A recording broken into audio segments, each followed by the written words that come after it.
Hey there, today we are going to discuss and talk about World War One, or the Great War, or the First World War. So, without any further ado, let's begin. So, first, let's find out which countries were involved in this war. So, there were basically two sides, the Allied powers and the Central powers. The Central powers basically included Germany, the Ottoman Empire, and the Austro Hungarian Empire.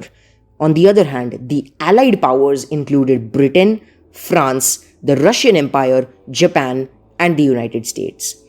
Now, let's talk about the main reasons of this war. The first one was militarism. Britain, Germany, and many other powers had increased their militaries quite a lot. This increase in militarism pushed these countries to be involved in war.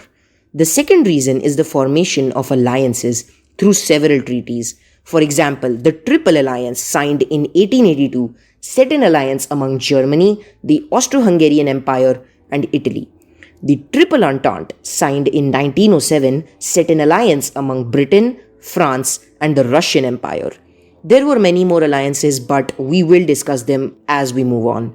The third reason is imperialism or colonialism. It's probably not a surprise that European nations like France and Britain at that time had quite massive colonies across Africa and parts of Asia. Now, there arose desire for greater empires among these nations, which led to an increase in confrontation, making it a big reason for the war.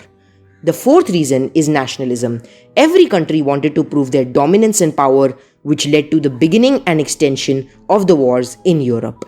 Moreover, much of the origin of the war was based on the desire of the Slavic people in Bosnia and Herzegovina to no longer be part of Austria-Hungary, but instead be part of Serbia. Now, let's see the immediate cause of this war. The immediate cause was the assassination of this person, Archduke Franz Ferdinand of Austria-Hungary. He and his wife were assassinated in June 1914 by a Serbian nationalist terrorist group, more specifically by a person called Gavrilo Princip. Now, this assassination led to Austria-Hungary giving a set of demands to Serbia which it couldn't possibly provide. This led to the declaration of war by Austria-Hungary against Serbia.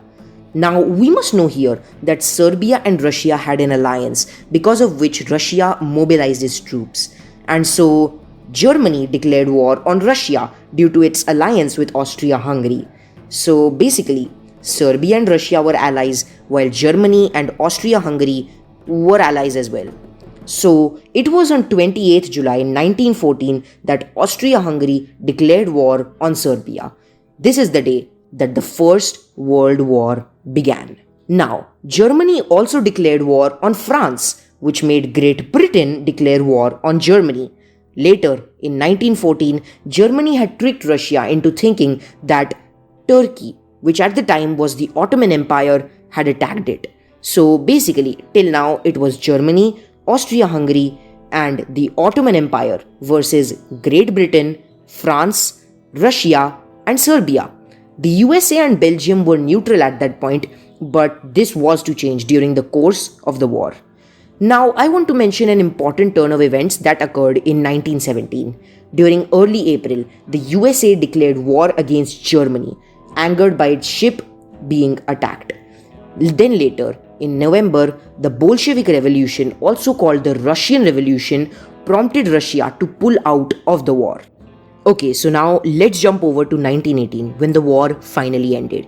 On 11th November 1918, Germany signed an armistice, according to which they agreed to surrender their arms, give up much of their navy, and evacuate occupied territory. The political consequences of the First World War were massive. First, it resulted in the breaking apart of the Ottoman Empire and the Austro-Hungarian Empire, while Germany lost a lot of territory. New countries like Turkey, Poland, and a number of others carved out from Austria-Hungary were formed. Next, chemicals and gun shells made a lot of land unusable for many years. Large sections of land in France and Belgium and other nations were completely ruined. The economic effects were also massive. First of all, many countries spent huge percentages of their economy into fighting the war. The governments had to borrow money from their citizens, which led to an increase in taxes. Not only that, but the governments also started printing money, which led to inflation. That is, the value of the currency decreased. Now, the European economies also broke down because companies shut down due to their lack of labor, and the companies which actually made weapons also started shutting down because there was nothing to sell after the end of the war.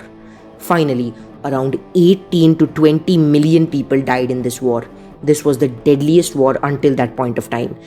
But in 20 years, another war would occur, which would be even more destructive than this one. World War II. Anyways, if you like this video, please don't forget to give this video a big thumbs up.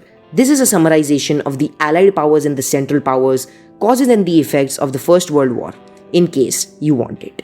By the way, don't forget to hit the subscribe button. So, thank you for watching, and I'll catch you in the next one.